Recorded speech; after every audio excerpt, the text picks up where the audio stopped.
Today on Corporate Review, join us as we explore innovative technologies, cutting-edge solutions, and timely discussions from leaders across the globe.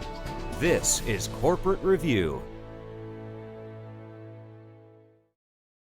Tactical medicine is far different from what most of us think of as emergency medicine.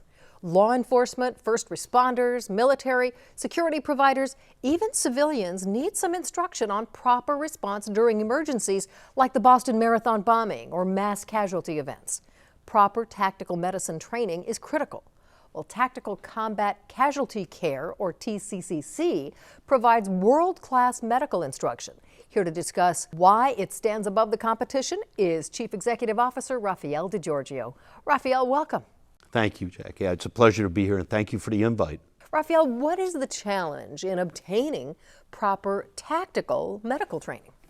Honestly, the biggest problem that the United States has right now is, even though we've been in 13 years of warfare, we just don't have that many people that are skilled at addressing the civilian measures for the tactical environment.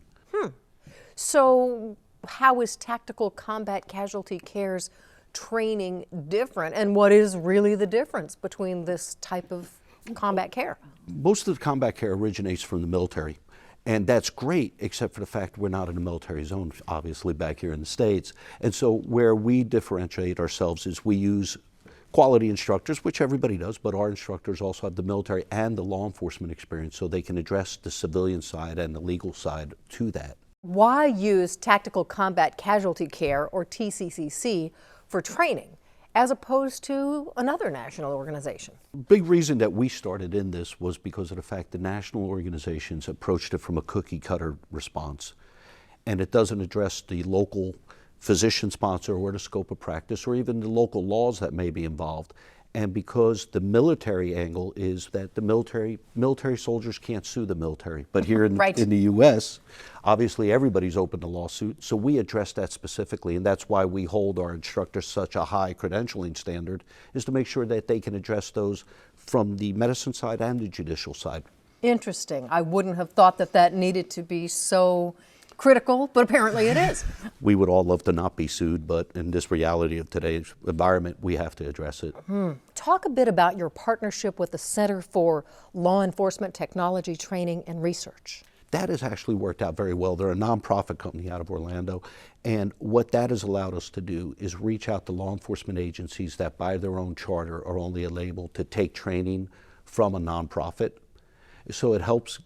We're big about providing solutions. A lot of agencies told us, oh, we can't use you because you're a for-profit. Okay, well, here's a nonprofit that you can affiliate with, and we're the training extension for them. And that has helped us tremendously as well for a lot of police agencies that don't have the funding. Well, we can partner with them, with the nonprofits, and with our own crowdsourced funding sites to help give them an answer and give them a viable solution instead of saying, no, come back to us when you have the money. One of our pet projects is we don't believe that any law enforcement officer shouldn't be allowed to have the training because of a cost prohibition. We refuse to take that answer. Thank you for coming here today to help us learn about Tactical Combat Casualty Care, or TCCC. Thank you for having us. It was a pleasure.